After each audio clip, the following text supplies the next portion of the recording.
Good afternoon, everyone. Good afternoon. Um, I'm gonna be coming at y'all with with a little something from the I Don't Belong Here channel. Shout out to her for attempting to get justice for Officer John O'Keefe. Um, if some of y'all are not familiar with this case, this case started out as the Karen Reed case. Um, as some of y'all may know, Karen Reed was put on trial twice. And the first time it was a mistrial. Second time they proved that she did not unalive John O'Keefe. With that being said, um, we're gonna get into this right now.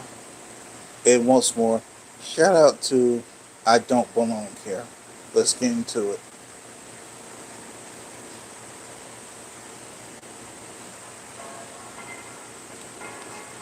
Turn this up. Learn with me what the hell's going on. Someone needs to get this message to the defense. Welcome. Contact brain power. Let me help out Dr. Russell here. Many people suffer from what's called an acute grief reaction. Investigation was done with honor, integrity, and all the evidence depicted in one direction only. You can't was so defensive and unable to throw Proctor under the bus because he loved him. Then we add what we know about Michael Proctor. This guy is just the world's favorite. On every level that a person could be, between incompetence and stupidity, Michael Proctor wins the award for a combination of both.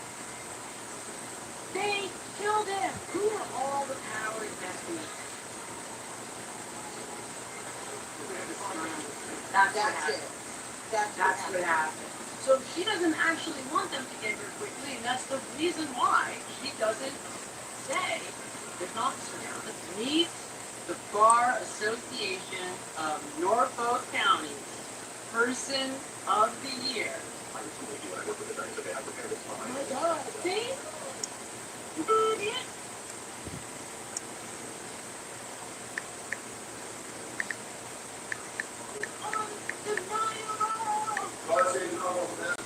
Holy, you guys still some way feed her ego. So if you have absolutely nothing to do with the death of John O'Keefe, why start crying on the stand?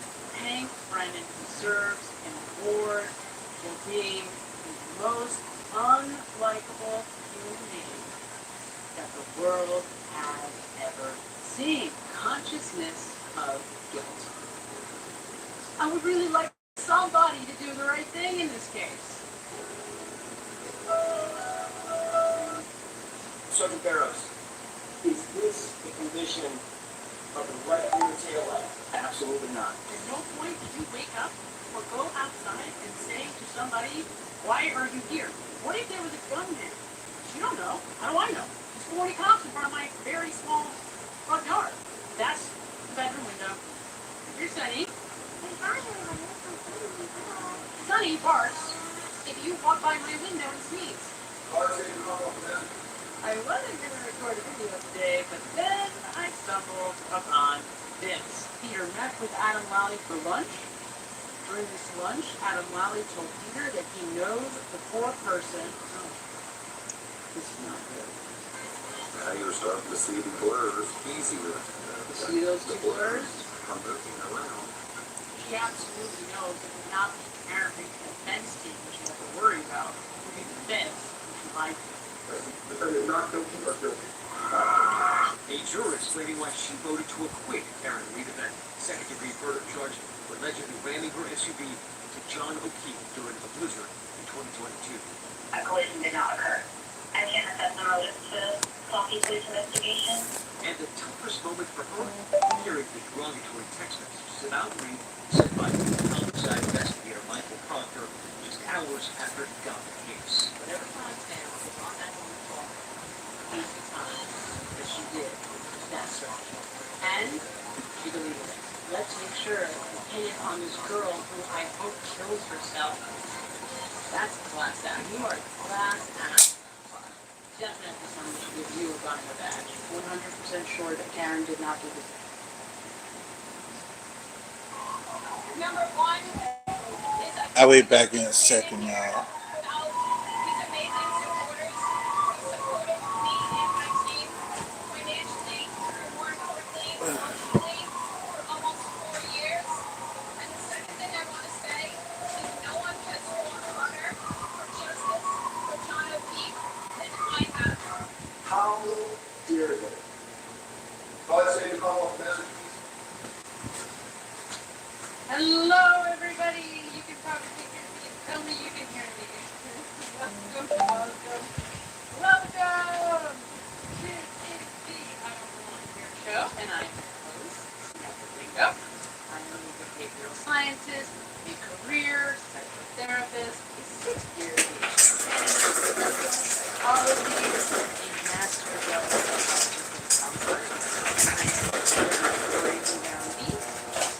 For John O'Keefe case. Hi everybody, welcome! So exciting, it's Wednesday, yay! So, I'm so glad you can hear me. I don't trust StreamYard at all, but I'm kind of getting the labeling, kind of figuring out. I've actually got 2 computers going simultaneously. I have like a backup operation, so welcome. So nice to see you guys. Some of my regulars now, people that whose names I'm starting to recognize. So yeah, quite the week.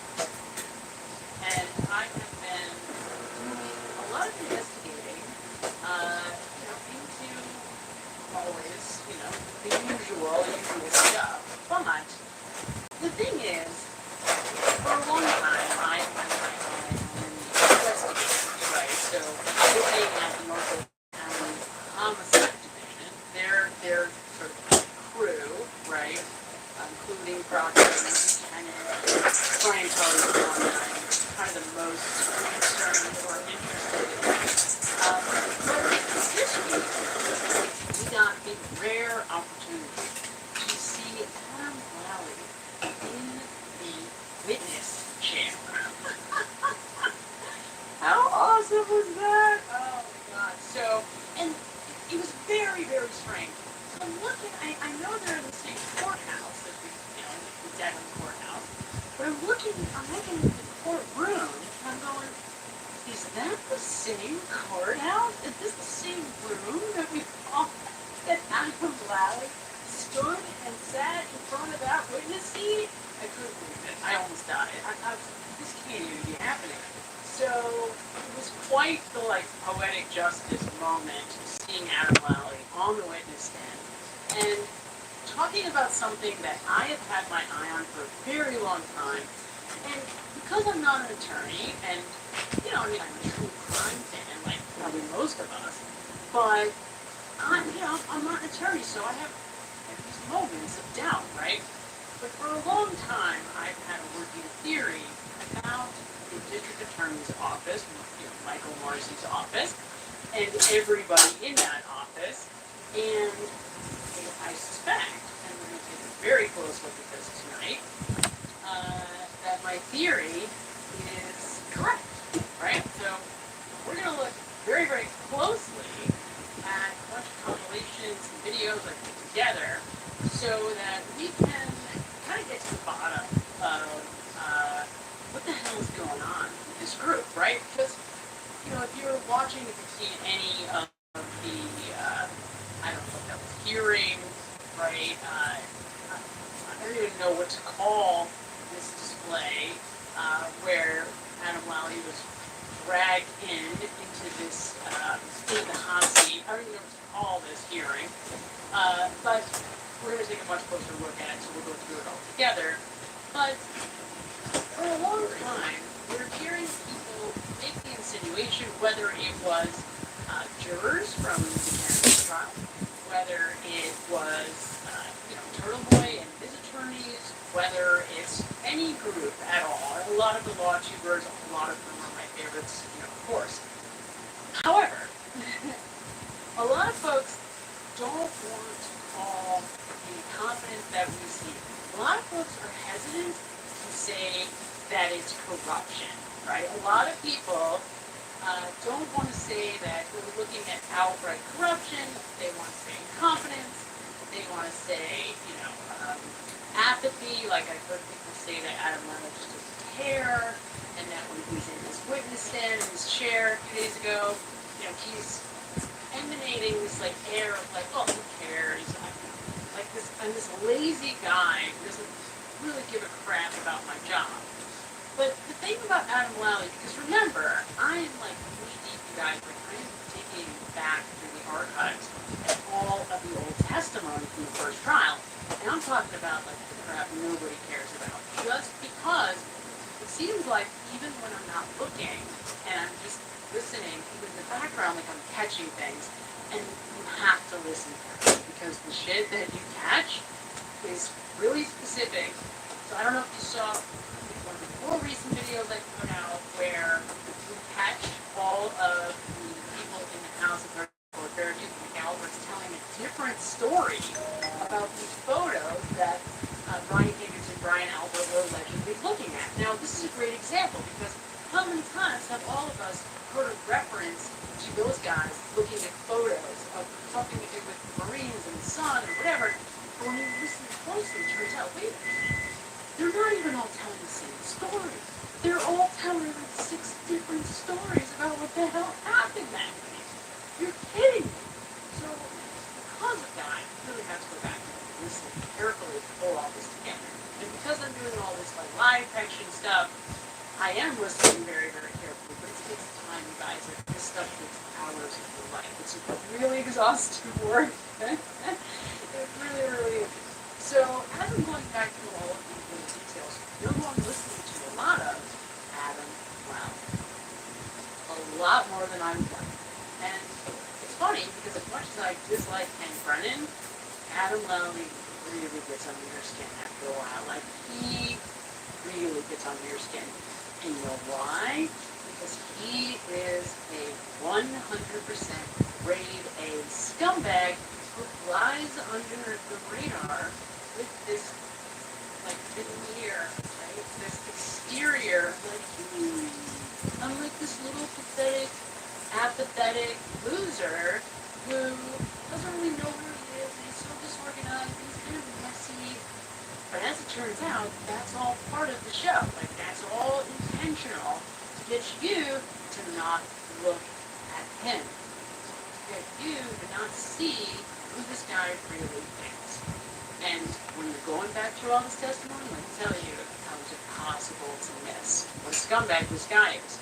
And I really mean he is a scumbag. Now, I get it. You probably all heard, and from different sources, people referring recently to how much money Hank Brennan made from the Commonwealth on the trial, right? And I don't have the number in front of me this very second. We'll take a look later. I think it's somewhere around $560,000 was the total. The grand total was somewhere around $550,000, right? Which is ridiculous because remember in the very beginning there was supposed to be $150,000 cap or some nonsense that couldn't have possibly been true, but whatever. So we've all been hearing rumblings about that, right? And typically what we've been told, and I don't even know if this was from some publicist from the Norfolk County DA's office, but the idea was that the reason for this is because nobody in the DA's office wanted to try the case again. Nobody was going to do it. Well, that would be true except for it's not true. Absolutely false. Because when you go back and you listen very carefully to Paul O'Keefe's interview with Christina Rex, and there have been other interviews as well that are specific to the family right after the mistrial, where Adam Lally has very clearly from his own mouth said to the family, I'll try the case tomorrow. Let's go. I'm ready to try it right now. Let's go. So, I have absolutely no doubt. I would go as far as to tell you that I am 100% sure that Adam Lowry was taken off of this case. That Norfolk DA's office, Michael Morrissey, didn't think he was going to win. So he brought in Hank Brennan because he figured Hank Brennan was going to be sharp, he was going to do it differently. You know, he's a no-nonsense guy, he's a defense attorney, he's going to get right out in front of everything. So he's going to get out in front of everybody, right? And it's going to be on the defense of the defense. And of course, that backfired terribly because, as it turned out, Adam Lowry's laissez-faire style of just throwing shit at the wall and like throw it all out there for everybody to see and hopefully they won't catch it was a better plan in the end. Because it makes sense, right? Like think about it psychologically. From a psychological perspective, you've got this DA throwing just flagrant garbage at you, right? Like, Okay, I'm back. throwing absolute garbage. Like, all these people at 34th Parody telling me 12 different stories. Everybody having a different story. Allegedly saying... Not just everybody having a different story. Everybody having a different story and line. Better than anybody. He probably knows this case better than Alan. That's the truth. Because this guy sat down with how many people for the DA the first time? How many people testified just for the prosecution in this first trial? So Adam Lowry knew everything about this night. He knew soup to nuts where everybody was, who they said they were with, and he knew that there were all these discrepancies between all these different statements. And what did he do? He tried to hide it. And how did he try to hide it? He tries to hide it by like conveniently not drawing their attention to certain words or statements at certain times. Like he'll bury certain things in certain places and then bring it out later so it doesn't seem as big of a deal. And we're going to go through a lot of that tonight. So I put all this video together for you to know exactly what I am talking about. So, yeah, you're going to see exactly what I see. Because it's insane, you guys. Like, I can't take it anymore. This guy, Adam Lowry, is such a scumbag, and he gets away with it. He's getting away with it. It's driving me nuts. So, he gets away with it, like pulling this, like, I'm an idiot card. He really does. He gets away with it by pulling the I'm an idiot card. And it's tough. It's tough for me to take. But, even despite that, guess what? The eyes of the world are now on this group. And the first sort of chips to fall, right, were the homicide division of the DA's office. So those guys went down first, and they went down, right? The whole unit is disbanded. So first Proctor was fired, then Tully was rehomed, Lieutenant, Chico, the whole group, they've all been rehomed. They've been completely disbanded. Sent, what's his name, Tarkowski, they've all been sent to different places. None of them are together anymore. Now, we know that Tully is still working on the Turtleboy case, certainly, but they're not in the same office. They're not all sitting in Canton. Can we talk about that for a second? Can I just draw this to your attention, because this is just wild to me. These guys are in Canton. This district attorney's office is in Canton, Massachusetts, where Lally is, where Proctor is. They were all in the same hall, on different sides of the hall, according to Adam Lowry. Okay? Keep that in mind when we're going through all this garbage today. It is insane. It's really insane. It's insane. It makes me sick. It's disgusting. So, but it's really important because we're talking about discovery material.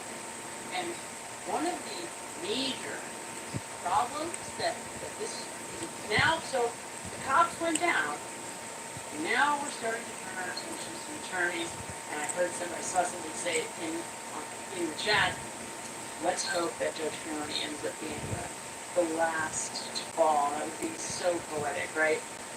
Because yeah, make no mistake about it, she is as guilty as they get. So guilty. So, oh my god. All right. So a lot to do with this. It's interesting because this, you guys, this stuff is all going on right in front of our face for a really long time. Right in front of our face for a really long time, and it's hard to see again because you got a guy like Adam Lally putting 60 witnesses in front of us, and he's so boring. Goes on and on. It's literally like I have ADHD, right? So for me, I'm listening to this guy, and it's like I gotta like keep my eyes, I gotta keep my head. I gotta be like this to listen because naturally he loses your attention because he's monotone, he's boring, he's quiet. And you know what? It's all intentional. This whole thing is intentional. It's disgusting. So, we're going to take a look at this question. And I'm going to start our video presentation for the evening. I'm going to start with the question of whether or not Adam Lally, who has been with this office for 20 years,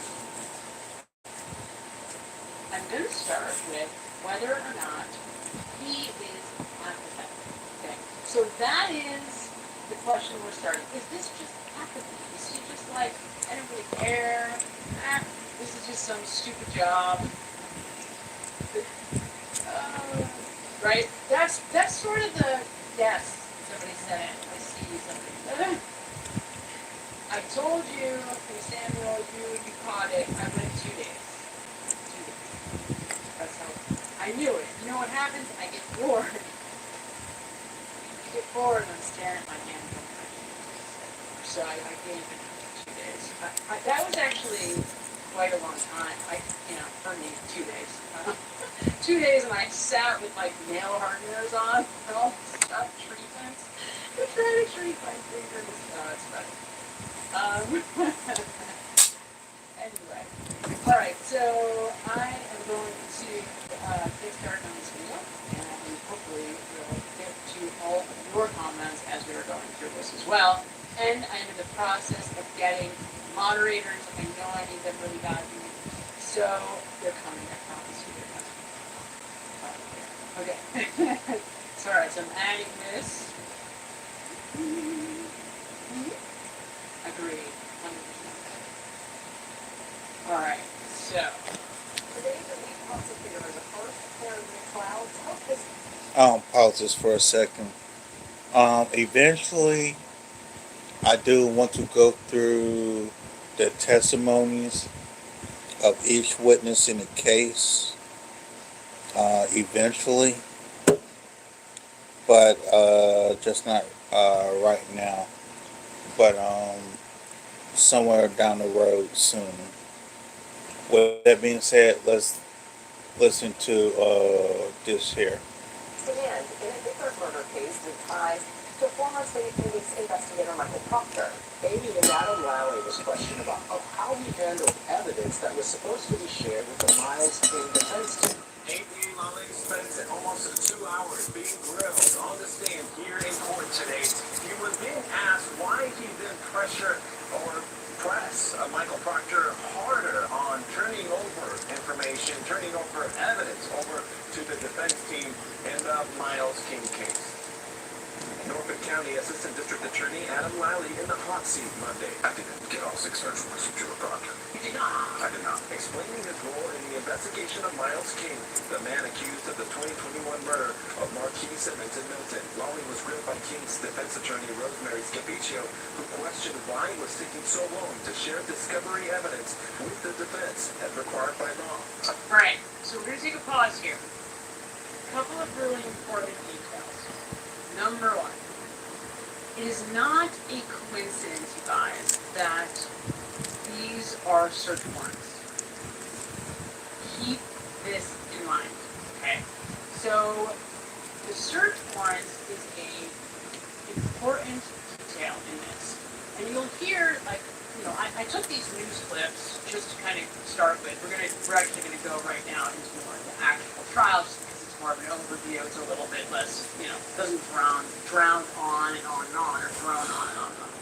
So, but this is really important. Do not gloss over the fact that we're talking about search warrants, because my suspicion here is that these folks have been, how do I want to say this, cutting corners on search warrants for a very long time. And we're going to go through and I will absolutely explain this in more detail. But you hear that in the news report they're talking about discovery material, specifically they're talking about Michael Proctor, because Michael Proctor's the hot story, right? He's the salacious guy that everybody, that as far as like a news announcer goes, of course Michael Proctor is going to be Okay, here we go. is going to be an important whatever in the story. But do not lose sight. Does that help? Is my volume up now? Hopefully that's better. It's so difficult because I've got like 10 different screens. Yeah, get rid of this. There we go. That should be better. You should be able to hear me now. I also have a new microphone on it because I have like microphone. So, yes, exactly. Proctor is the scapegoat. 100%. He is 100% scapegoat. So, but that's the thing, right? They're having a hard time because, and we're going to take a look at this too, we've now got this Miles Kane case. Of course, we've got the Karen Reed case, but they also have a very similar problem in the Brian Walsh case. So that's one of the cases that I followed really closely, but I'll tell you what I did do. I went and really carefully listened to Koenig and Fanning in their testimonies during that case, which I pulled some tape from today too. And yes, it's pretty interesting because guess what? They're having problems with search warrants there also. So we're not just talking about discovery, although we're also talking about discovery because, of course, how many times the defense in this case, and the Karen Reed trial, across both trials, asked for discovery stuff that they didn't get, right? Okay. So we're going to keep going. Let's see what you guys think. Process that you go through to issue the 2022 search warrant after indictment? Through this court.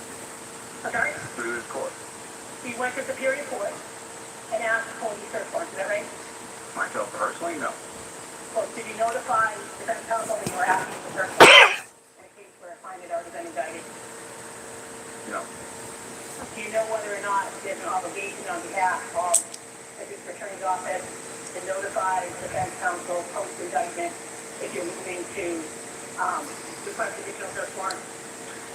There weren't search warrants that were pertaining to the defense. They were. Do you know whether or not there is an obligation on behalf of the district attorney's office, you specifically, to notify defense counsel if you're seeking search warrants after indictment? Objection. This is a legal. Yeah. Yeah, I know the camera angle is like horrific. I have no idea why this was the way that they filmed it. I guess it wasn't. There was also some camera somewhere that took a much better shot of Adam Lally, but that wasn't the one that I was able to find for this. I have no idea why. So in any event, we're talking about search warrants in January of 2024. You don't say anything about the search warrants that are still outstanding, those six. And you tell the court there's only a few things that are outstanding then, is that right? Yeah. Okay. And then we come back, you said So he's saying yes to this, right? Like, and I don't know if you remember going through. I came back. It's a completely different judge. Absolutely. I don't know the judges in this. I don't remember their name. I'd have to go back and look. It's a completely different judge, which you'll see because it's a fair person. You quickly ascertain this person who's fair, who wants to hear, what Adam Lally has to say, but is reasonable when not an objection. And that's the idea here, right? Like, this woman, Rosemary Scapiccio, she's great. She's a boss, for sure. And, right, Julie's a judge, thank you. And this is the thing, right? Like, Admiral's not even on this case, right? He hands this over to somebody else. But the bottom line is, how many times are they dragging, him into court to get the discovery, to get the search warrants, to get more discovery, and he just keeps saying, yeah, Judge, I need more time. Now, does that sound familiar? Because how many times did the defense in the Karen Reed case have to do that? How many times did you hear from Raleigh, oh yeah, we sent an email, oh, we requested from the Massachusetts Police, and we didn't get it, or we got a link that didn't work, or whatever, right? Always some garbage excuse. Remember that we're talking about people who are on the same hall, okay?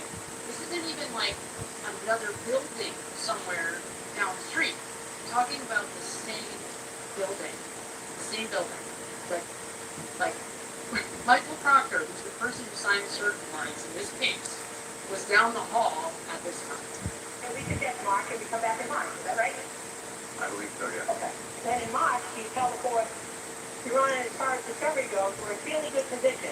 In regard to that, I believe, that was turned over just prior, at the last date, so there may be a couple of other additional items of discovery that I need to get and turn over. But otherwise, I think we're in a fairly good position. You see that to the court, sir? Again, I don't. Okay, Your Honor?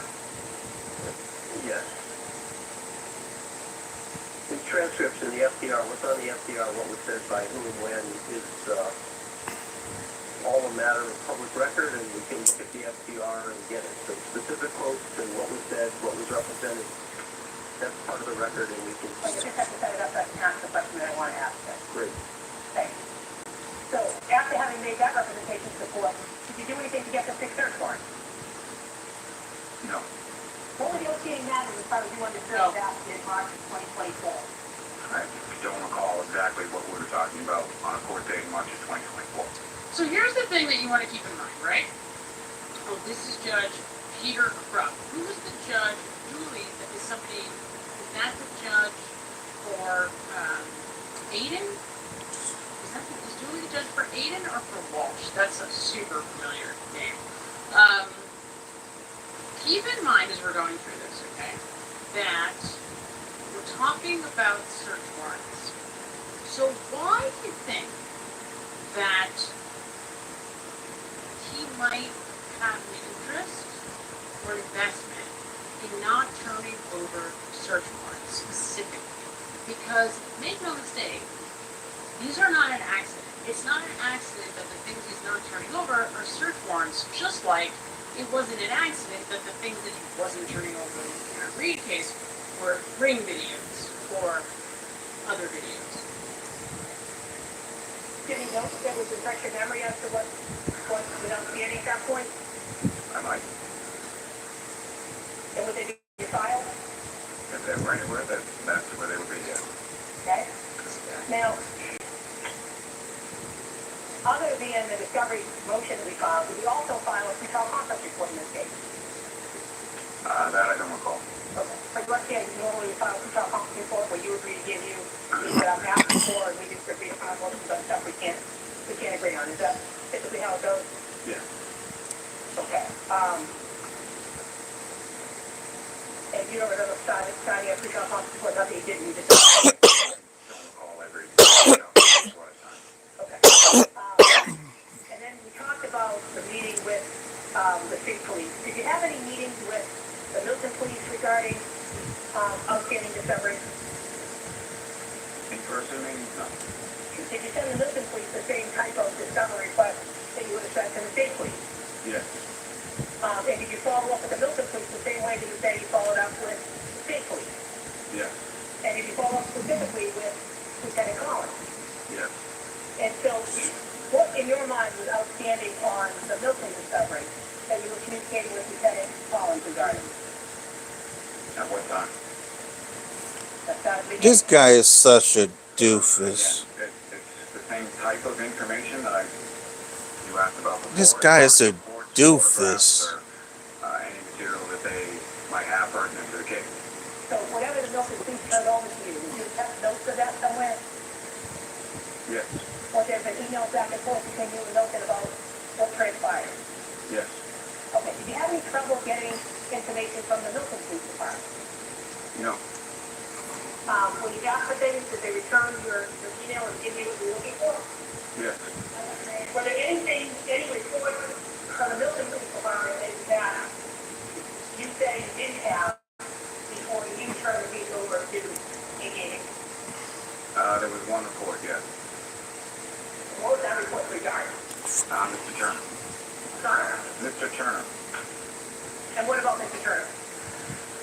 There was a report in the materials that A.D. Hickman turned over in 2025 that was, I believe, offered by Detective Sergeant Clifford Murphy pertaining to Mr. Turner that I never... Okay, and you know why that wasn't turned over by the Milton Police Department? No. Did you go down to the Milton Police Department? No, of course not. Copy their file? No. No. And any Why would I do that? time when you were representing Colorado, in the case, you go down to the Milton Police Department and look through their file? No. Is that something that you would normally do in a homicide case? Go to the police officer's, office and ask for the file? At what point in the case? At any point? Typically, that would be something that I would endeavor to do closer to trial. Look at a trial? Yes. How much So how closer? did you make sure your obligation was satisfied if you're not meeting with the police until right before trial? And also Yeah. having an obligation that extends even beyond the trial. Right, that's not my point. The point is you're not meeting with them. And you're not going to their information. Right, so you have to remember something really important, okay? This is obviously an assistant district attorney. And one thing I remind myself all the time when I'm listening back to the testimony, I'm trying, and I hear myself saying, how does this happen? How, listening to Buchanan and Proctor, report in their testimony about the day's events on January 29, 2022, right? Oh, we went to the hospital, and then we went to, Bill Reed's house, and it's like, how is this happening? Like, how did these guys not ever stop to consider anybody else but Karen Reed? And we're talking about, with 4 hours of investigation, right?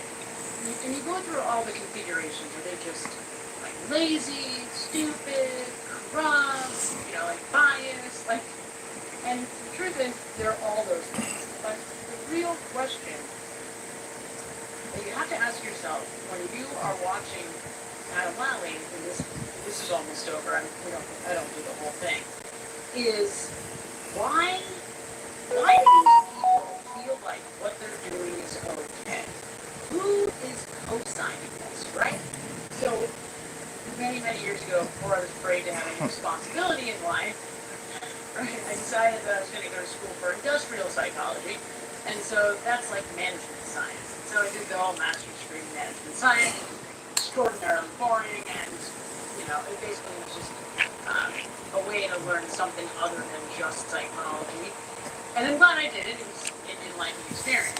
But one of the first things that you learn in management science is that a culture, any organization, no matter what that organization looks like, no matter whether you're selling widgets or you're the district attorney's office, the culture at the bottom emanates from the very top, right?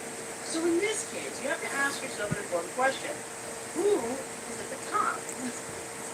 Where are these people getting it in their head that it's okay to just never turn over discovery, to just, not turn over search warrants, to just half-ass it to this extreme, right? Yeah, they did half-ass a hell of a lot. In the back of your mind. Because it's not just Adam Lally, right? It's everyone. Yeah, everybody's an idiot and corrupt. Getting the idea that it's okay to behave this way. That is the question here. How do you know you turned the over to the test? Because I've requested it, and I've been given assurances or information indicating that that is what they have. Let me ask you the same question about the state police. Did you ever go through the state police file while you were handling the case, as opposed to making requests and sitting down with the state police to make with face-to-face requests on an ongoing basis and all the follow-up contacts that you had? Did you ever actually request their whole file to go through it yourself? No. Okay.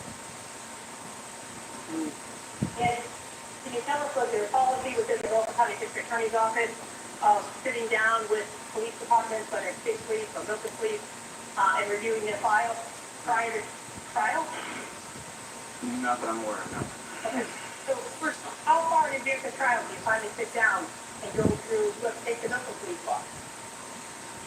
It would depend, case to case, but it's something that I would probably do at least a few months ahead of trial.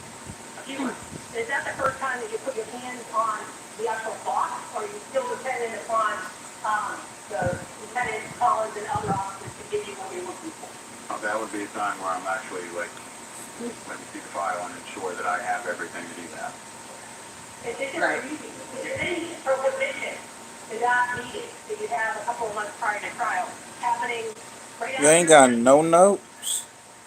No, and that would be my practice now, so you're Yeah, actually right. probably. Right, so one of the things he makes a point today, which I just think is right, it's so Where's your notes at, man? so totally absurd. Well, now I have all these practices, and now I'm this organized person, but, you know, back then, in January 2024, I didn't have these practices in place. I've grown so much since January 2020. Lies. Right, sure. My general Absolutely. practice at the time, that would have been it at the time, but now I would do that much earlier in the case. And the situation the same way, you sit down with them at some point and look at your file, and you never look at your file. No, as his honor just asked, no, I didn't. Okay. Of course So I not. guess my question is, how did it work? Did they only look at your file and send you what you're asking for? Or did it, at any point did they send you here, here's everything that we have? My request and my ask was for everything they have. So as far as me then double checking to ensure that I have everything. Wait. So what he's saying here just... You know you're full of crap, right? He's saying, I'm asking for everything they have, but not checking to see whether or not what I think they have is what they sent me, or whether or not I have all of it, right?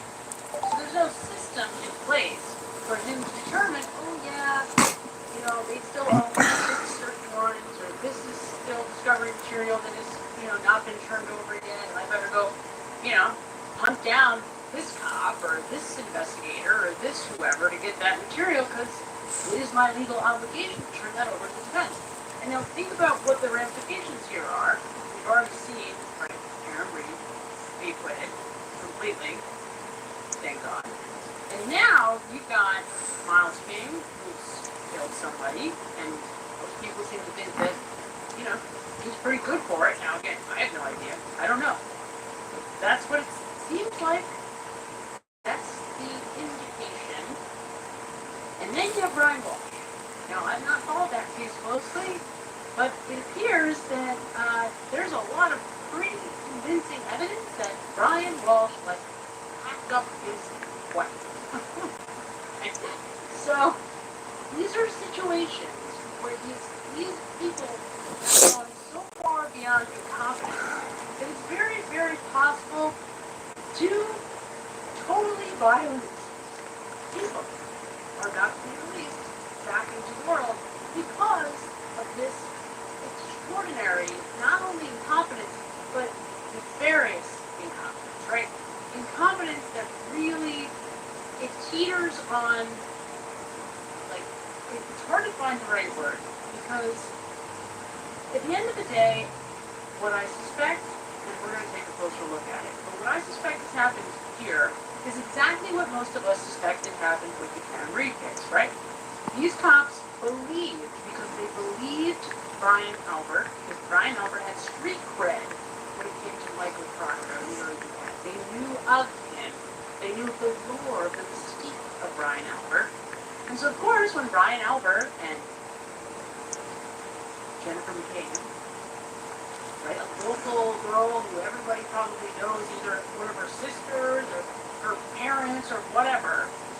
They knew the name, but they didn't know her, they knew of her. And these two, names that they know and generally trust, are so convinced that, oh, Karen said she did it, or, her tail light was cracked. They just 100% believe that she did. And then Exactly. we're absolutely hell-bent from 2:30 p.m. Yes, it was 5 hours very much hell bent. assigned this case, not a case. They decide that Karen Reed did this, and then their objective is to make sure, keep this in mind, this is not just like a homicide, this is a police officer, a dead police officer. And this is how this group of investigators handles a police officer who has died. So really think about that, because you would think, like any normal person would think, that the cops in that case, in the case of Karen Reed, would have done everything they could possibly do to cross every T and dot every I to make sure that that conviction stood. So, given that, what do you think it says about this office, about this DA's office and its investigators, right? Because remember, these cops worked for Michael Morris, they were his investigators. So, and think about the culture there. Because remember, that culture too emanates from the top. This is all one office. Right? So you start thinking about all of this. It's like, well, what does it mean that this is the way this group of people, lawyers and investigators, cops, whatever, the way that they handle homicide cases? And that would be something that would occur later on. And as I just indicated, my practice now would be to do that much earlier in the case. Of course. Because now he hunts down discovery. But before, which was 8 months ago, he didn't hunt down. But now he does. Very grateful for that. And so, in this case,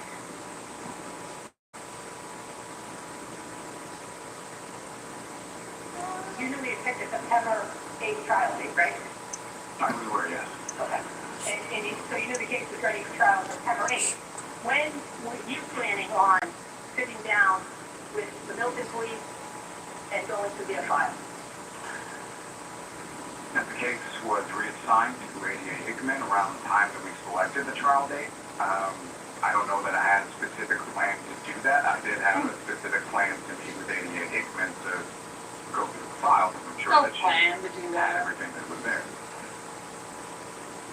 So by the time she had taken over in January of 2025, you had not made any plans to sit down with the Milton Police to go through their file, is that right? She had taken over prior to that, but no, I hadn't. Okay, and the same with the state police, is that right? Correct. Okay. So when you're updating ADA Hickman, when she takes over the case, do you tell her, I've never actually seen the file, it's on my list of things to do, when I never get down there, you should be down and take over the file? Not that specific, but yes. What do you tell her? That, during the regular trial preparation or meeting with the officers as it gets closer to trial, I would do that, but I hadn't done that yet. Done what? Do what? Notice how vague I you don't understand. Is there like when the police give you something, do they just email it to you, or is there like a list to say, we gave A Rally these documents on this date? As far as their list, Yes. I have no idea what they have. Okay. You don't know specifically if they have an index of all the things they say they gave to you. I don't. Okay. And do you, on the opposite side, have an index of the things you got from them? It would be contained within those emails. requests, yes. So at some point, you print out all your requests, say, okay, let me just make sure I have everything here. I've been requesting something since, December of 2021. I want to make sure I have everything. Do you realize, just so it's clear, we're talking about December of 2021. Like, when she first said that, I thought she was just like a euphemism. Like I thought she was kind of kidding. Like, oh, you know, like 2021, the same way I might be like back in 2002, right? But no, that's when the case began. So that's when discovery sort of, you know, originally began to be turned over in the case. Like we're talking about years now. We're not talking about weeks or even months, right? And this, the tragedy here is like Karen Reed happened to have, thank goodness, initially the money and these attorneys that were willing, and Turtle Boy, who stumbled upon this case and is willing to, you know, literally and figuratively get out the megaphone and start screaming and yelling and get all this attention on this district attorney's office. That's right. That's the only reason why this is happening now. This guy, how long has this guy been in jail? Like, there's not even been a trial yet? What? That alone is stressing beyond stressing. What do you mean this guy hasn't even gone to trial yet? He's been in jail for how many years? Crazy. Sit down and do that at some point to make sure everything you requested, it would be. You know, my general practice would be, yes, that would be as I know we're getting closer to a trial date. Was written by King's defense attorney wrote And as you should have been. why was taking so long to share discovery evidence with the defense as required by law, including search warrants collected by former state trooper Michael Proctor. Yeah, so that's the real question, right? Is Adam Lally hiding something with these search warrants? Because there's two separate issues at hand when it comes to the case in front of us right now. When it comes to this Adam Lally situation, we've got two things going on at once. You've got this general way that this office, this district attorney's office, handles discovery materials. And I think it's pretty safe to say, from just the three cases that we've now heard about between this Miles King case, Karen Reed, and Brian Walsh, it's pretty safe to say that there's clear evidence of late discovery. Oh, and Turtle Boy and Carney, who we're going to get to, I promise. That's another example of just egregious discovery violations. But then there's this other issue, something very specific to search warrants. And this is interesting. This is where I think they would get, this is where the line between incompetence and malice gets crossed, right? And this is where I think you can start to see where Michael Morrissey's fingerprints, you can really start to see where he kind of figures in, and how this tendency to like not think the rules apply to him. That's the vibe, right? It's the sense that rules don't really apply to us. We can kind of do whatever we want. And we'll get away with it. Because guess what? How many years did they get away with it for? They've been getting away with it for a very, very long time. And to this day, guaranteed, if you were to speak privately, off the record, Murray Buchanan, or Brian Tully, or any of the guys that were in Michael Morrissey's homicide division or unit, guaranteed all of them don't think that they did anything wrong. No chance they think they did anything wrong. Because to all of these guys, this is what makes this whole story even more distressing. They don't think they did anything wrong. Michael Proctor, with straight face, is appealing his termination. No, really. He is appealing it. Now, in addition to the defendant's vehicle, what, if anything else, was taken and seized as evidence from the defendant on that? After confirming the phone Miss Reed was holding was in fact hers, we told her we're seizing the phone and we'd be writing a search warrant for that. All right. Now, I included that piece from Michael Proctor testifying in Karen Reed's first trial for a reason. It always bothered me, always, it's been driving me nuts for a very long time, that in the Karen Reed case. These guys, before 2 o'clock, or at 2 o'clock, on their way to Dayton to basically tow, get Inquire to seize Karen Reed's SUV, they don't call. Their first phone call is not to a search warrant. It's not even to say like, oh, Lieutenant Tully, should we get a search warrant before we go up to Dayton and get this car?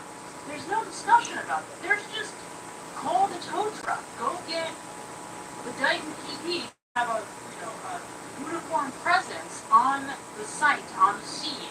That's why they wanted Barrows there. That's why they call up for those cops to come. They wanted a tow truck and a uniform presence. So explain this to me, right? Like, I'm not a lawyer. Is it normal standard practice without a search warrant to just take somebody's property because you don't like them? Because somebody else says, oh, they did something illegal? Because, let's be honest, what evidence did they have? None.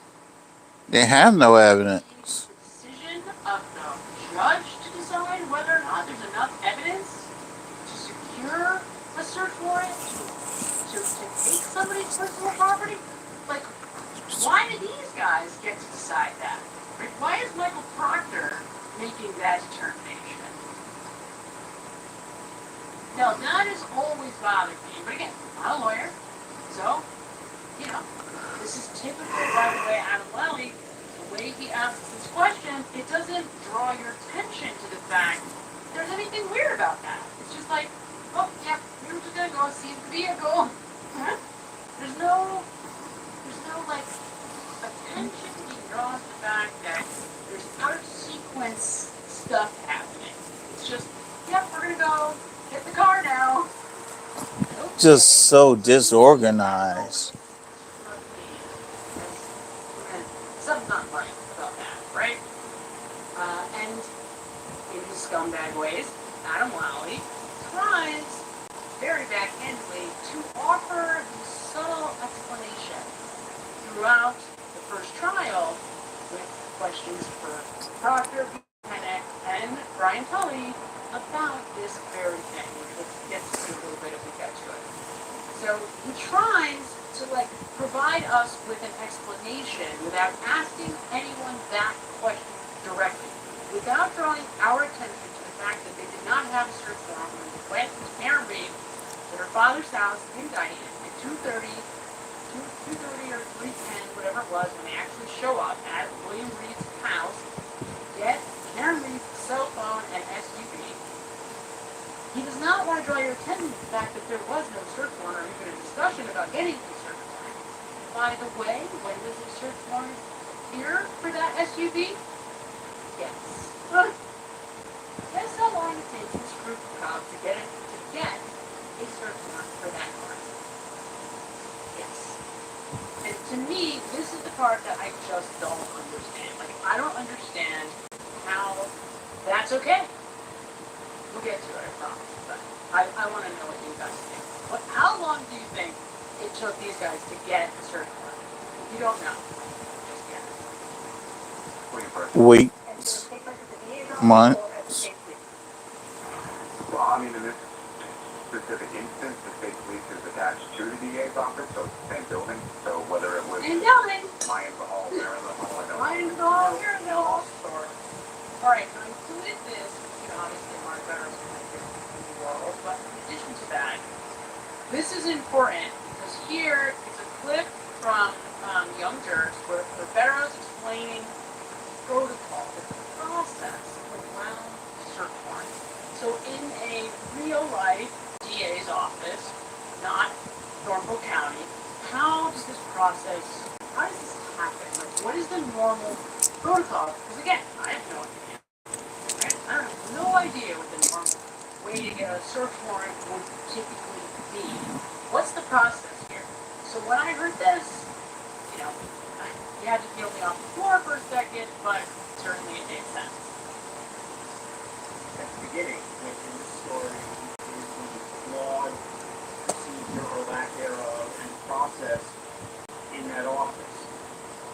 why would you delegate the task of search warrants exclusively to the state trooper and not have a prosecutor involved in that process? For any number of reasons. Number one, the prosecutor prepares the warrant, has the trooper sign it, makes a copy of it right out of the gate.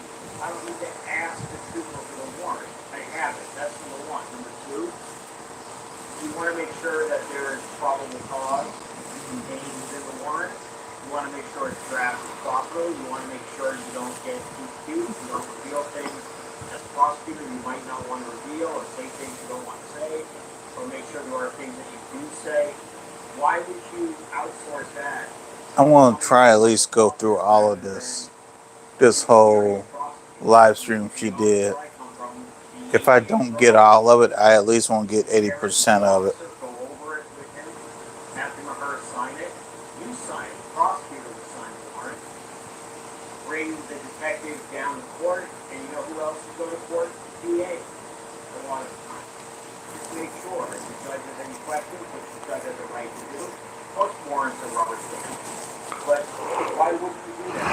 And instead, you're left with a situation where the same prosecutor who was part of the railroading of Aaron Reed and did things in that case was clearly, I say clearly, in my opinion, I think most sensible viewers would agree, that did things that were improper, unethical, whether it relates to Sally Port video, whether it relates to eliciting false testimony from Sergeant who was involved with converted video, whether it relates to shenanigans of not disclosing other video that you knew or should have been aware of.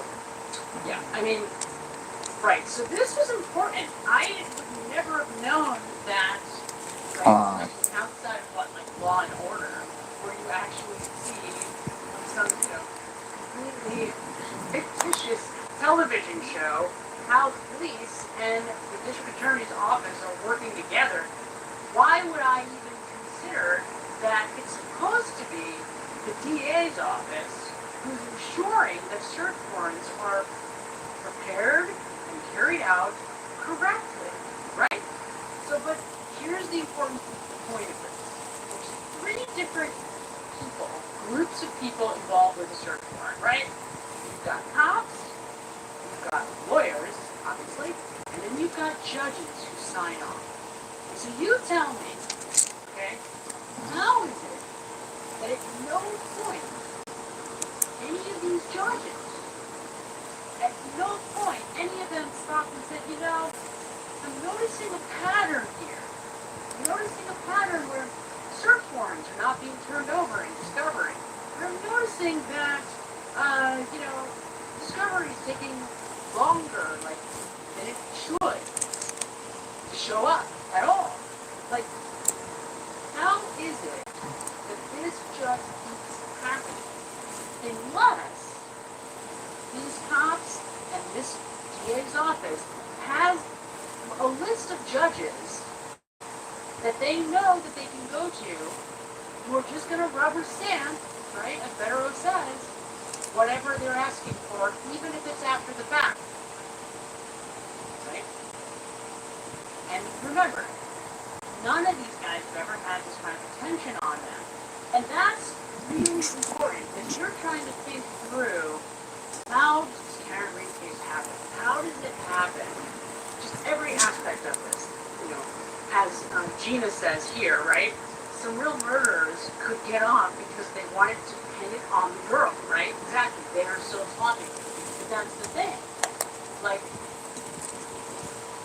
They don't even know that they're sloppy.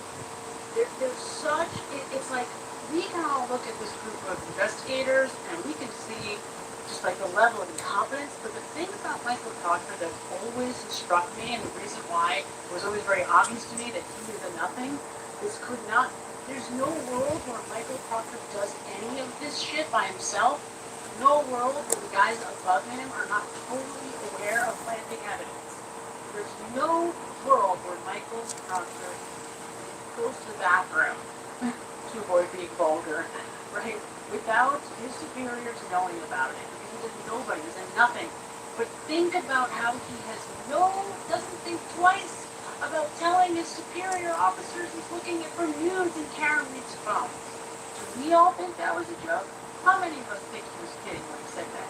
It may have been a joke in the sense that it's funny that he was looking for nudes, but we all know he was looking for nudes. Because that's what Michael Proctor would do. That's what somebody like Michael Proctor would do with the cell phone of Karen Reed in his hand. We all know that, right? They can say whatever they want about it being a joke. That wasn't a joke. And you know what? It's not the point. The point is that this is someone who's talking to his bosses, okay? A lieutenant and a sergeant, and guess who else? The two guys in charge of all the evidence. The two evidence officers. Right? Oh my God, you can't even make it up. So, those text messages of Michael Proctor's, they are so revealing, not only because of just how salacious and horrific and the bias that we are so clearly able to see from the way he talks about Karen Reed. What we're getting is the culture of this group. Yep. This group. Remember, don't ever forget, Michael Morrissey is at the top of this culture. So he's the one that must be green-lighting all of this behavior. And it can't just be him, because all these people routinely are going in front of judges. Right? Routinely.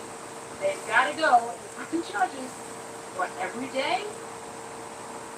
Maybe they don't have homicides every day, but, you know, how many times in a standard week does a standard, you know, big town, Norfolk County is not a small county. How many times are they going for search warrants in a week, right? So people are rubber stamping all this garbage. That is so important. You can't forget that, right? This is not just an Adam Lally problem. This is a bigger problem. An officer from another police department, perhaps, about what he clearly implied or told you and what you didn't disclose to the defense. Brian Higgins, who's the ATF agent, Yeah, it is. signed a proffer agreement with Sacramento FBI agent and the U.S. attorney, assistant attorney, David Crawford.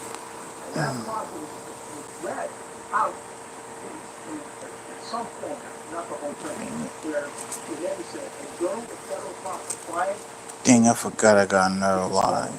cell phone, I gotta do after this one. tearing up a SIM card. I thought I was gonna be able to get all this one. I'm not gonna be able to get all this one, but I won't give y'all a good chunk of this You one. want about John McDonough. Some people love him. Other people think he gets kind of, I don't know, ahead of himself, conspiracy thinking, whatever. Here's the most important thing about that statement, right? Or what we just said. The idea that it was Michael Morrissey's office that told Brian Albert and Brian Higgins to destroy their cell phones. You know what? It almost had to be. And the reason why is because their cell phones were destroyed the day before the defense was going to have that motion approved, whatever, official. The official motion to seize the phones, that the phones could be confiscated and cell phone reports could be conducted. So you think that it's just a coincidence that that would have happened the day before? So it had to be somebody from the DA's office. It had to have been a lawyer, somebody who knew what the legal situation was from the DA's office, who contacted Brian Albert, Brian Higgins, or both of them to say, oh, hey, go get rid of your phones because, you know, the defense is about to come down, you know, with whatever motion to get the phones. And we know, remember who were the 5 phone calls that Jennifer McCabe makes when the feds come to her house and she says she needs 10 minutes to go brush her teeth? Well, what was it, the second or third phone call she makes is to the DA's office. Right? So, you know, these details just can't be ignored. Like, think about how fucking crazy that is. If you have nothing, like if I'm Brian Albert, okay? If I'm Brian Albert and I'm Brian Higgins and I am innocent, and I have nothing to do with the death of John O'Keefe, wouldn't you be like throwing your phones at the investigators? Wouldn't you be like, please look at my phone? I look at, look at everything, look at anything, look at geofence data, look at my health apps, look at anything and everything. Look at my dog. Here's Chloe. I'd be bringing Chloe to the office, right? The next morning. Here, look, meet Chloe. Chloe, see how nice she is? Like, right? So if you didn't do this, why would you be destroying your phone? And why would the DA be telling you to do that? Right? I mean, look, I know. I have no doubts in my mind. I know who's responsible. Do I know, like, exactly play-by-play which was Brian Higgins, the one, what was the choreographed sequence of events that led to John O'Keefe's death? That part, I'm still working on. But I have no doubt that Brian Albert, Brian Higgins, and probably the nephew are the ones responsible directly for the death of John O'Keefe. That is not a question for me anymore because of the investigating that I've done, right? So I'm not, I'm not bothered by that question anymore. But this is the kind of stuff. Like, how could anybody defend that? You tell me. If you are a defender of the people inside that house, how does that kind of stuff roll off your back? Well, oh yeah, makes total sense that the DA would call, Brian Higgins and Brian Albert and tell them to destroy their phones the day before the defense is supposed to confiscate them. No, that's like so logical. Like, right? It's crazy. It's crazy to me. And the thing is, so another thing, right? Another thing. This is another thing to think about. So I hear people saying, right, like, that Adam Lowry is apathetic. But think about the number of hours. I mean, how did Adam, he was the only attorney for how many witnesses? How many witnesses did he have to prepare for the first trial? But they have a better sense of that after the second trial because, right, like think about it, the defense added Alessi and just hearing about having the interns, like now that we've had a chance to listen to Kennedy and Alessi and Jackson and everybody talking about their experience, we're getting a much better sense of how much relief they got from adding all of this support. So you think about like what Adam Lowry's doing basically by himself. I guess he had Laura McLaughlin or whatever her name is. I don't know, I don't know what she does. I think she's like the paper, the legal writer or whatever that means. But she's not the one, going over the Q&A. She's not the one that's actually asking the questions to all of these witnesses. So this isn't a guy who's afraid to work. I mean, I don't know how many witnesses he dragged into that first trial, but this is such a tremendous amount of effort on his part. And he doesn't know, we're going to take a look at Barrows. And the reason why Officer Barrows is important for tonight, for our purposes here, is because it's a quick testimony, so that you guys don't have to endure the hours and hours of testimony that I endured to try to get at some of this information. But it's such a clear example of Adam Lowry's scumbag ways. Exactly the way that he behaves that flies under the radar so that you don't notice.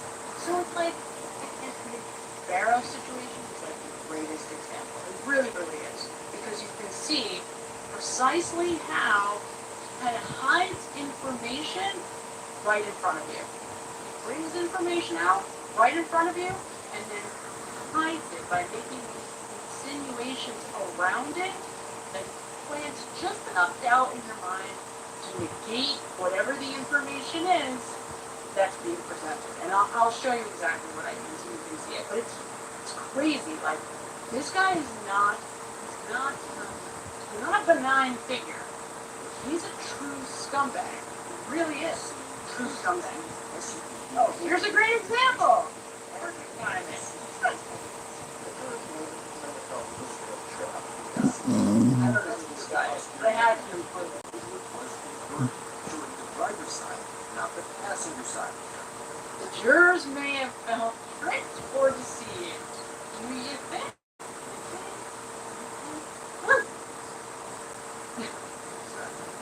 The mirror video from the first trial. What incredible example of exactly what I'm talking about. So, you think that scumbag Adam Lally did not know that this video was mirrored? Come on. That's important because prosecutors say the passenger side camera was damaged by this. After she had allegedly backed into John and killed him. Somebody wanted that video to be converted. My instinct is it was probably a mistake. See, that's what everybody does. It's probably a mistake because it is so hard to imagine, number one, that somebody like Adam Lally could be anything more than just totally incompetent. It's so easy to just write off as incompetent that I get, and you know what, and I know that like most attorneys don't want to see another attorney, especially a prosecutor, who's supposed to be like the justice warrior of all. Exactly. Nobody wants to see a fellow attorney as the piece of garbage that Adam Lally is. I get that, but how much evidence do we need at this point? Come on. Is this mirror video not enough evidence? Do we need more? This is one tiny example of boy is it a good example. Nicholas said prosecutors probably didn't know that it was burning. They noticed. Pointed out some writing.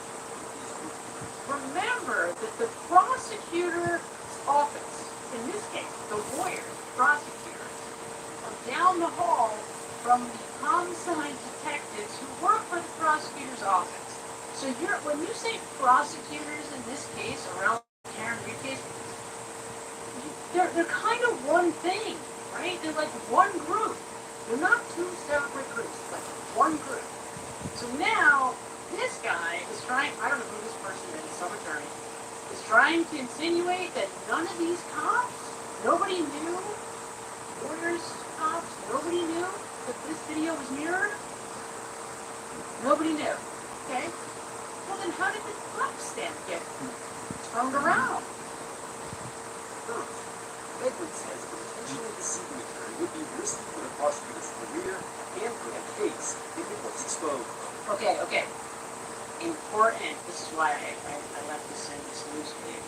So, here's the thing. Would it be risky though? Would it be risky if you're working for Michael Morrison, if you're working for a corrupt DA with a group of corrupt cops, not corrupt in the sense that they are putting innocent people in jail, but corrupt in the sense that they don't think much about, fudging dates on search warrants or, saying they were one cell phone, two cell phones, in an email agreement with the defense attorney to turn over a cell phone. And they don't think anything of doing whatever they feel like doing in order to get who they think is the bad guy or girl, right? This is not a group of people who are looking to put innocent people in jail. It's people who think that they're entitled because what they're doing is putting the bad guys and girls in jail. That in their minds, right? You really have to think about that. There's no risk if you don't think there's anything wrong with what you're doing. Everybody around you is co-signing your behavior. So this guy is reasoning logically the way that most people do when they look at this case at first. They looked at the Karen Reed cases at first, thinking what all of us did. Oh no, she was probably drunk and just ran into him. Like there's no conspiracy. No. Come on. Like, of course. And the case proves there's no way she could have did it. How does one know? Incompetence meets nefariousness could merge in this very specific way, right? But Lord, it's we hot. are. This is it. This is what's happening, right? Because when you have everybody turning the other way, you have judges and all of the DAs and assistant DAs, the whole group, all the investigators are just co-signing this kind of garbage behavior. There's no risk of getting caught. Do you think that Adam Lally thought that he was going to get in trouble from Judge Canoni? Do you think there was ever a second, ever, at any point across both trials, where Adam Lally ever felt like this judge, Judge Canoni, was going to say that he did something bad or wrong? Nope. Hell no. Hell no. To no, no, no. Hell to the no. Hell to the no, no. Because there wasn't any risk. That's why. Talk about it. After we had fun, there does appear to be a person near the passenger side taillight. The defense says that's true of Michael Parker, who may have intentionally breaking the taillight to try to frame Karen Reed. And just in case you don't know this yet, it wasn't just Michael Proctor, it was also the chief of Canton Police at the time, Chief Berkowitz. He was also there behind the SUV, which he says he first noticed when he saw it outside Reed's parents' home following John O'Keefe's death. There's at least 8 inches of snow. So you tell me you found this at 8 inches of snow. Proctor broke the taillight after the SUV was seized as evidence and brought to the Canton Police Department. Proctor denied that. Sergeant Mechanic and I never touched any part of that vehicle. Proctor says he never made any decisions about the police on his own, and that he conducted nearly all the interviews with other officers present. So that's important. And one of the things that Proctor says that's actually true, he didn't make any decisions on his own. He didn't have to. They were, it's kind of ridiculous because, right, like, Buchanan goes to great lengths, really basically throws the whole case away, throws the trial away, throws Karen Reed's conviction away during the second trial because he will not throw Michael Proctor under the bus, will not say that Michael Proctor did not conduct himself with integrity. Under no circumstances, like, Yuri Buchanan will not say a bad word about Michael Proctor, right? And so much so that it ends up, like, that's the first, basically you could argue that was like where the whole thing turned, right? When you listen to the jurors, certainly juror number 11, she talked about Yuri Buchanan. She's not the only one. That she said, I was sitting right next to him, he was shaking the whole time. And if you see Buchanan in the Brian Walsh case, which we get to tonight, hopefully we will, you can take a look, you see he's a completely different person. So obviously he knew that the lights, the cameras, there was a tremendous amount of attention on him at the Karen Reed trial during this particular moment in time, right, when Hank Brennan is questioning him. And he's on the stand for freaking 3 days, Yuri Buchanan. So my point is, these guys didn't do anything alone. They really were a team. Like, that's kind of the absurdity of this. I don't think Michael Proctor would have ever thought to do anything by himself. And that's the whole point, right? When you're working for a Brian Tully, who's working for a Michael Morrissey, where basically anything goes to try to get the girl, to try to pin it on the girl, anything goes, we'll do anything to make sure that Karen Reed is convicted. What does it matter, right? Michael Proctor, his role is just do what you're freaking told. That is his job. That was it. Michael Proctor, like a bulldog, it's hard for me to find the right metaphor for Michael Proctor because he's really just like the guy that does whatever you tell him to do. That's it. He's just going to do whatever you say. He said he does know the Elbert who owned the home where O'Keefe was found, but only through his sister and not well. I'm classified as acquaintances. Earlier, on another investigation, Sergeant Randy Petty was again grilled about video of SUV at the Canton Police Department. The video was originally shown to the jury horizontally inverted. You believe that what the jurors are seeing right here is true and accurate, surveillance footage of Sally Port that night. Yes, it's just mirrored. Admittedly, Alan Jackson said about 2/3 of the mirrored video is missing, and people in the video seem to appear out of nowhere. Petty explained that like this. I can tell you that the video was triggered by motion.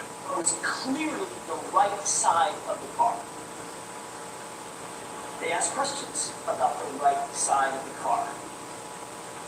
You recall, Mr. Lally asked Sergeant Buchanan, At any point in time, we were present with this vehicle in the South Hill garage this evening of January 29, 2022. Did either yourself, Mr. Proctor, touch, manipulate in any way the right rear passenger side area of that? No, we did not. and while he was asking the question, what appeared to be the right side of the car was looking at you. The video was still up. And that trick might have worked until we got up to cross-examine him. And Right. How about that? How about the fact, like, what if Alan Jackson didn't catch this, right? Like, what if he didn't see it? What if he just wasn't paying attention?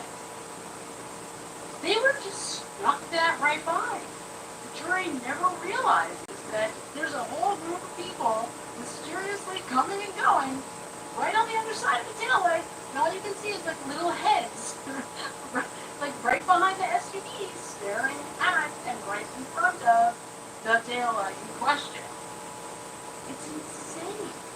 They actually showed this in court, and Lally asked Buchanan, is this a fair and accurate representation of what it was like in the salad bar? And he's like, yeah, yeah.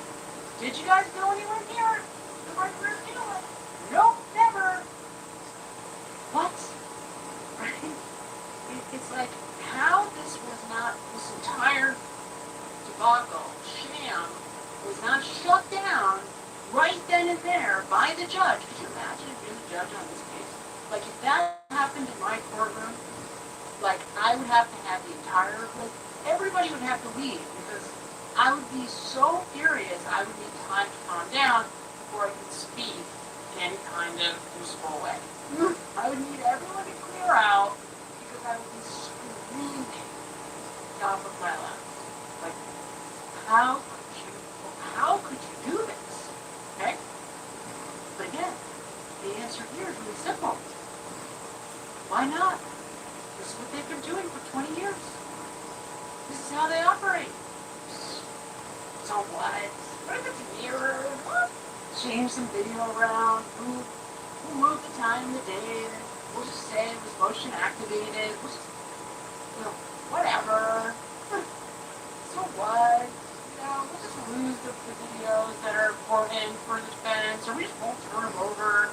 And if we have a judge who just rubber stamps everything we do, it won't matter anyway because the judge is on our side. That is what happened here. And these morons, that is what they are. Make no mistake. The problem here is you don't have these are not like brilliant individuals, okay? They got lazy and sloppy. That's what happened. They got sloppy and arrogant and committed this, like, the biggest sin of them all, hubris. Start to think that nothing doesn't matter, you can do whatever you want, no one's ever going to find out, you're untouchable, and then, all of a sudden, the eyes of the world are staring at you. These guys never imagined in a trillion lifetimes that we would all be sitting here screaming and yelling about this. Never, ever, ever. Couldn't have imagined a world where they would be getting in trouble and disbanded because of this kind of behavior. That is how they got away with it.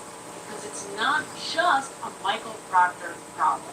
It is all the attorneys in the office problem, and there are, make no mistake, judges who have been rubber stamping this shit for a very long time.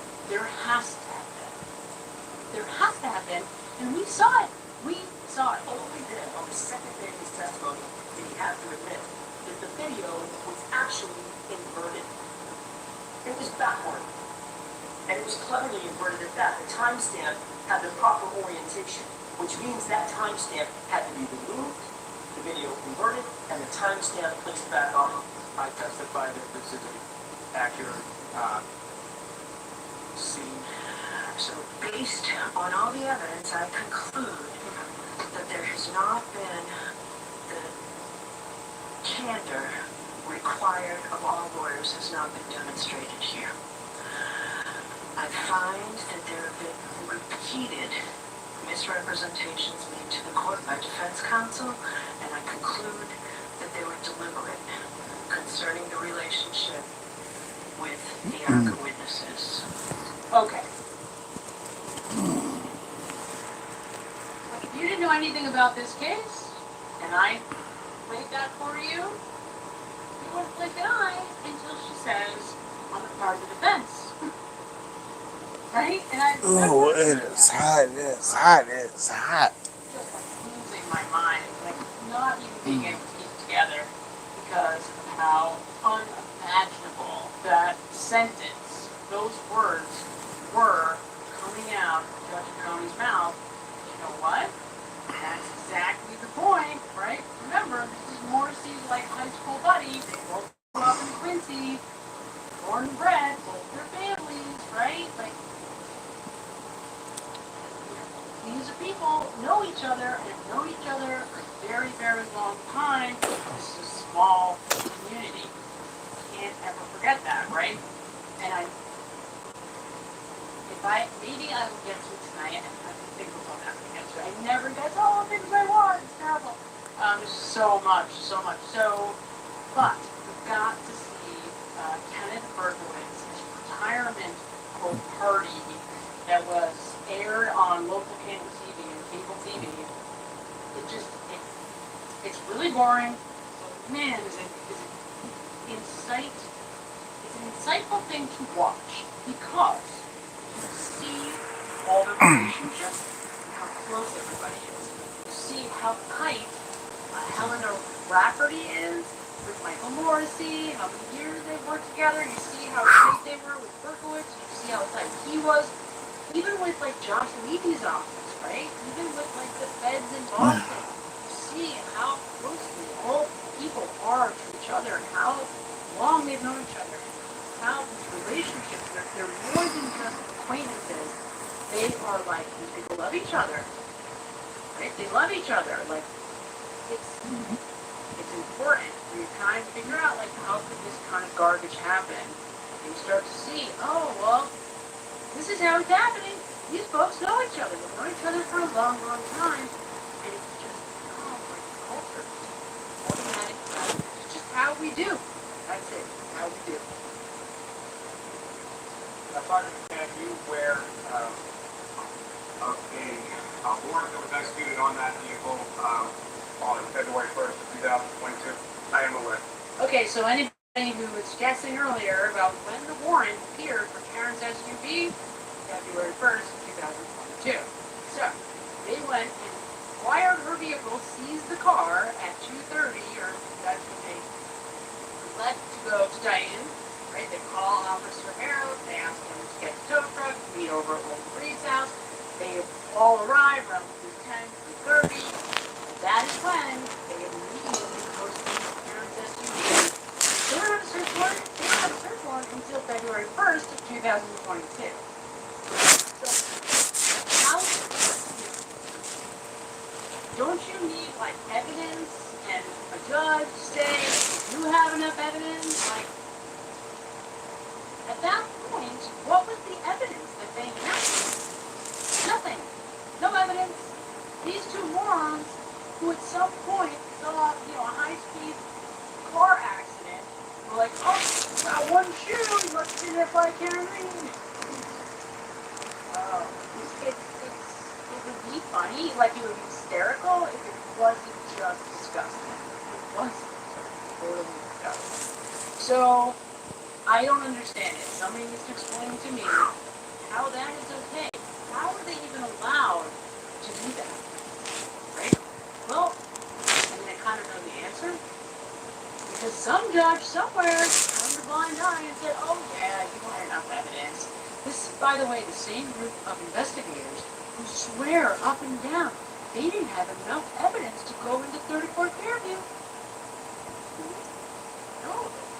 He couldn't have gotten a search warrant to go into 34 Fairview, even though there was a dead police officer on this man's front lawn.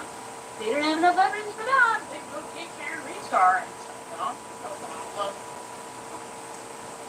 We need search warrants, so we can just do whatever we want, right? Because that's how these guys roll. And then, you know, well, when Miles King and Ryan Walsh go free and murdering whoever they murder next, this is who you have to thank. Thank your independent, right? Michael Morrissey and Adam Lally and this group, because it is their egregious behavior for years and years and years and years and years that has co-signed all of them. All of them are guilty. All of them. You yourself were not present for that? Is that correct? I was not present for the execution, no, sir. Mr. Proctor was, as far as you're aware, is that correct? That's correct. Now, the next time that you were within the Camp Creek Farm and Sallyport garage with vehicles on February 2nd, is that correct? That's correct. I interrupted whatever discovery I was requesting. I would get at some point in time and fashion and then turn it over. Of course. You didn't get any extra together. You have it right there now, and you still don't say you need a file? Let me go through it. No, I did not. The Bishop filed a motion to dismiss the King case, arguing that the DA's office isn't doing a proper job collecting and sharing evidence in a timely fashion. It's so haphazard that I'm concerned for every defendant out there as to whether or not they're getting appropriate discovery through the Norfolk County District Attorney's Office.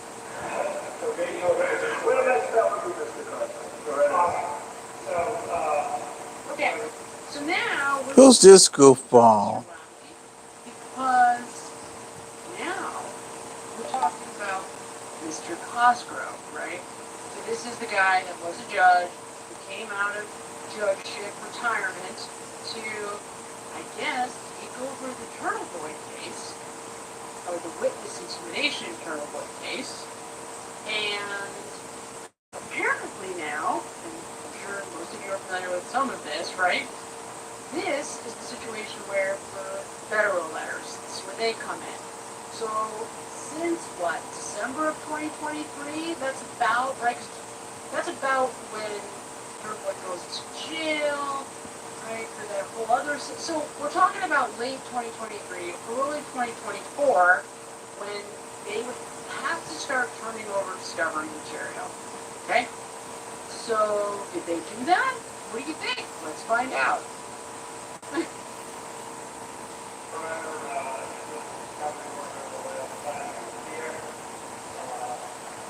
the last time they were here, which was what, like 2 months before this, give or take, maybe a little more than that, there was a discovery order because, oh yeah, they were trying to get discovery material then, and guess what?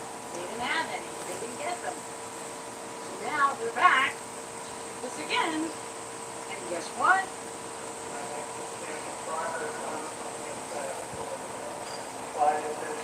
Can't say I fully complied with the discovery that I was supposed to turn over, but I've made some progress.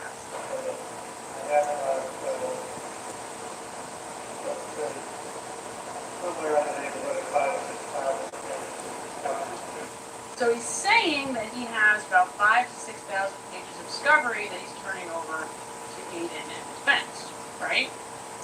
Is that true? I looked back, Your Honor, my first discovery request was February of 24. And second and third, were the months following. And, in fairness, Councilman Collins was not the prosecutor's record at the time. But, rules are rules, and we need to stuff, and it's not way too long. So these are the 10 things that I think are very important in time. Mr. Cosgrove, you might want to take that 2 weeks and respond to all of those. If you give me an extra week, an extra week. He's an extra week, because now he's only been doing this for a year, but like, an extra extra week. Yeah, I can't get it in 2. I need an extra week. And you can see the look on his face. You see, like, this is a game to this guy. This is funny. He thinks this is funny. It's a big joke. Big joke. Very funny. And of course, it's disgusting and absurd. Disgusting and absurd. And this is the problem with people. They are not, like, there's something that's just not clicking, right? It's not registering the reality of what is going on. Cosgrove thinks this is funny. He thinks, you know, that Aiden Carney is what? A joke of some kind. Just doesn't get it. Right? Just doesn't get it. And it doesn't even matter what you think of Turtle Boy, right? Because the point is, Turtle Boy, and you gotta give this man credit, but he's got balls of steel. He really does. The fact that this guy could go with a freaking bullhorn screaming in front of, like, Brian Albert's house, Jennifer McCabe's house, like, Michael Patrick's house, it's awesome. It's hilarious. It's funny as hell. And the fact that these people would then try to turn around and say that, you know, oh, that he's doing something wrong because he's trying to expose the fact that they are, you know, murderers. It's disgusting. It's just disgusting.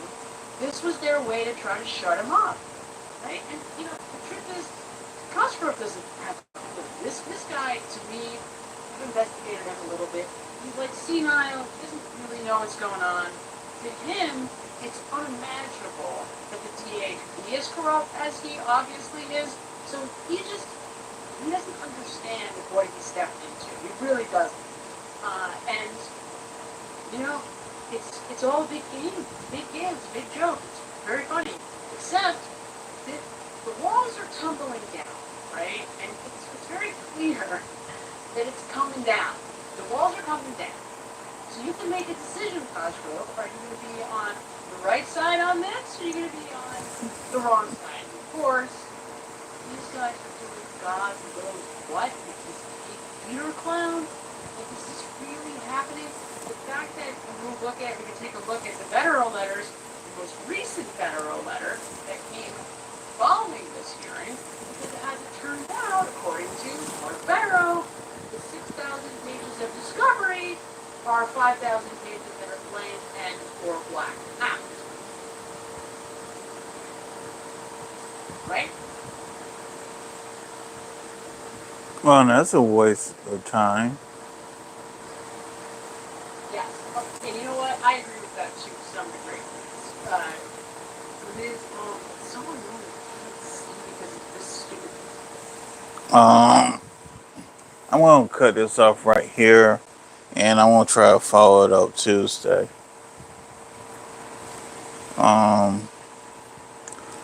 It's not because I don't want to finish it. It's because I have something else.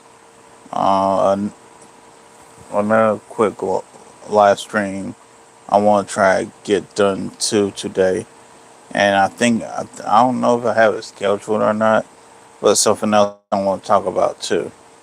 It's a part 2 of something else I wanted to do on a live stream. So with that being said, I hope you like, share, subscribe, and I'll see y'all later. And please, please, please stay cool out there. Peace.